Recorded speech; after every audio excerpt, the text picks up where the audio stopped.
Welcome to Capitol Theater's Musical Moments. This series of educational and hopefully entertaining offerings is made possible by the generous support of our sponsors, Popoff Inc., Concrete Contracting, with additional support from Baker Boyer Bank, Fresh Hop Group, G.H. Moen LLC, the Moen Family, Red and Carolyn Ramsey, Yakima Sunrise Rotary, and from donors just like you. Hello. Hello. This is Charlie. This is Al. And welcome back, or if this is your first time, welcome. Thank you for joining us for yet another Capitol Theater musical moment. Having fun? Oh, yeah. It's fun. This is actually one of my favorites, and it probably because it goes back to a time when this was the very first show that I had a significant role in, and not only did I perform this once, I performed in this show twice with two different characters. Was that high school? High school and then post-college. Post-college?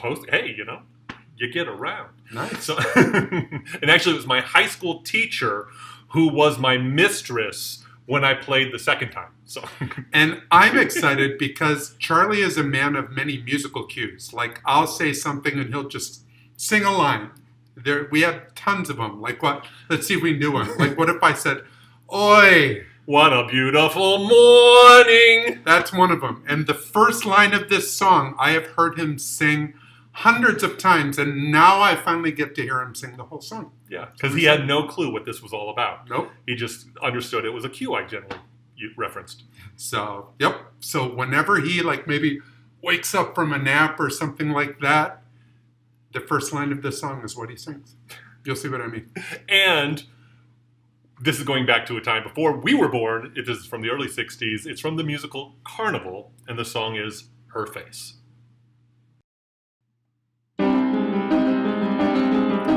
That's what I needed, just what I needed.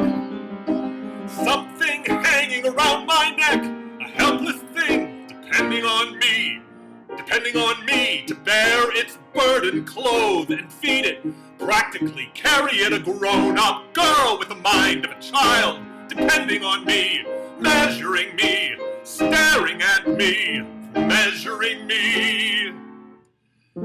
Everywhere I look, I can see her face. I can see her face, see it everywhere. And when I close my eyes, it stays. And like a leaf whirls on the wind around my mind, it plays to be torn and tormented by one face, while the burning pain drives you so insane, you wish that you could smash that face.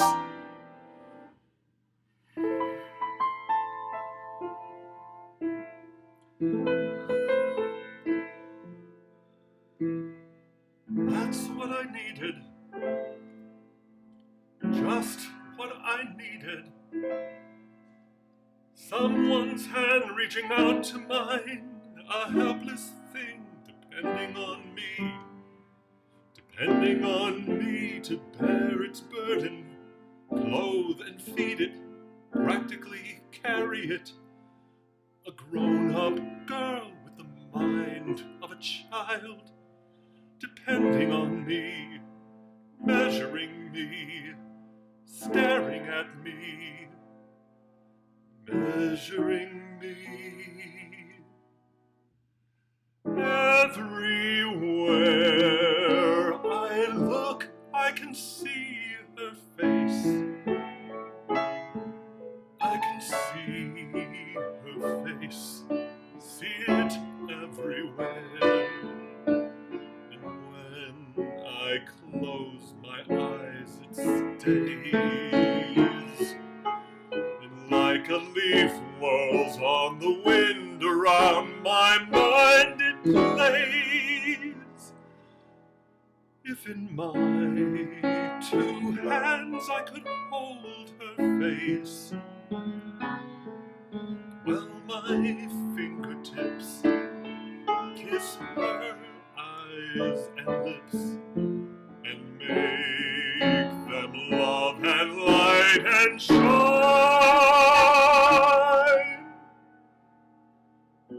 that would take two other hands, not mine,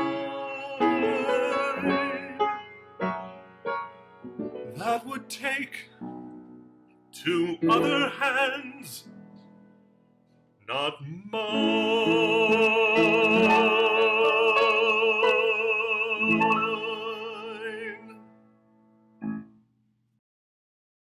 A little surprising that after 28 years, that's the first time he's heard me sing that song. It may be the first time he remembers hearing that song, but nonetheless. Carnival is based on the film Lili, which came out in 1953. Carnival made its Broadway debut in 1961. The music and lyrics are by Bob Merrill, and the book is by Michael Stewart. The movie starred Leslie Caron in the lead character of Lili, a great dancing part, beautifully cast. The musical, the lead part of Lili, was played by Anna Marie Alberghetti. And for that role, she won the Tony for Best Performance by a Leading Actress in a Musical. The show also won for Best Scenic Design and had 5 other Tony nominations. It did not win Best Musical. It lost that year in Best Musical to How to Succeed in Business Without Really Trying, which was actually the very first very first musical I ever performed in. Go figure. Anyway, Bob Merrill has a whole list of credits, shows that he's written for. And he has been nominated 8 times, but he's never actually won the Tony. And he wrote the lyrics for Funny Girl. And it came out in 1964, but the show was up against Hello, Dolly that year. Funny Girl didn't win, Hello, Dolly did. Oddly enough, Bob Merrill also contributed songs to Hello, Dolly. So, kind of a winner one way or the other. He just didn't get the Tony. So, as I said, this was the first show that I performed in. And I should say, the first show in which I had a significant part, and I played the character Jaco, the puppeteer's assistant. When I did it later, I performed the character Marco the Magnificent, and my dear friend, my teacher from high school, Marty Fowler, was my mistress. Mistress, as I said, love me some Marty. Hi, Marty. And for this episode, though, the thing that I really want to focus on is the producer of the show Carnival, and his name is David Merrick. It may just be my hometown pride coming through, but David Merrick is a product of St. Louis. He was born in St. Louis, born as David Lee Margulis. He got his undergraduate degree from Washington University in St. Louis, also my alma mater, and where I worked just before coming to Yakima. He graduated with his law degree from St. Louis University, so truly a product of St. Louis. He spent a few years in practice, then moved off to New York, vowing never to return. Okay, he didn't love his time there, nonetheless. He's a St. Louis product. He moved into producing, and by the time he was producing, he became very prolific. So much so that across his decades in the business, he was often competing with himself for a Tony Award in the same category in the same year. There used to be a Tony Award from 1948 to 1971 for Best Producer of a Musical and Best Producer of a Play. Nowadays, that award ultimately is the Best Musical or the Best Play. The award is handed to the producers. But back in the day, there used to be an actual award for the producers.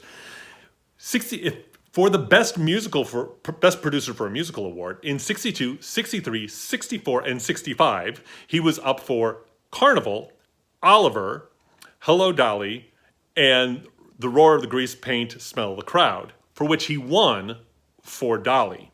From 1961 to 1971, he also had 4 nominations for Best Producer of a Play, including Beckett, Ross, Rosencrantz and Guildenstern Are Dead, and The Philanthropist, for which he won for Beckett and Rosencrantz and Guildenstern. For Best Musical, he won for 42nd Street, and he also won for Hello, Dolly. For Best Play, he won for Travesties, Luther, and Beckett. And then other nominations, he had nearly 90 nominations for his work, for the work he produced across the decades of his career. Let me give you some of the titles.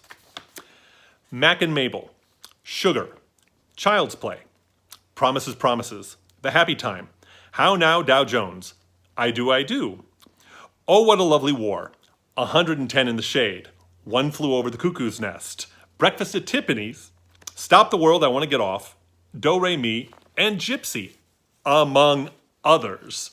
Nearly 90 shows involved. He even had time to produce 4 films along the way. This was a prolific man. He was well known for being willing to do what it took. His publicity stunts and his pranks to get attention for shows that didn't otherwise get good reviews or needed a little help in extending their runs. Notorious activities. I'll let you look some of them up because it was kind of shocking what he was willing to do. He was well known for his pranks and his publicity stunts. He would do what it took to get a little more attention for a show that needed a lift after a bad review or just needed to extend its run for a while. He was also married 6 times, twice to the same woman. So, lots of opinions about him, but one thing was true, he produced results. And so much of what we know about this industry, shows that are much loved, are so much due to the work of David Merrick. It may have been the case that he avoided his hometown for 60 years. But the year after his death, he did receive a star on the St. Louis Walk of Fame, which honors the contributors to the culture of the United States who are of and from the St. Louis area. Once again, thanks for sticking around and giving an ear. Thanks to my husband and collaborator, Al Fischer, and to all of our sponsors. Please remember to keep connected while we are all mindfully keeping apart. Have a great day.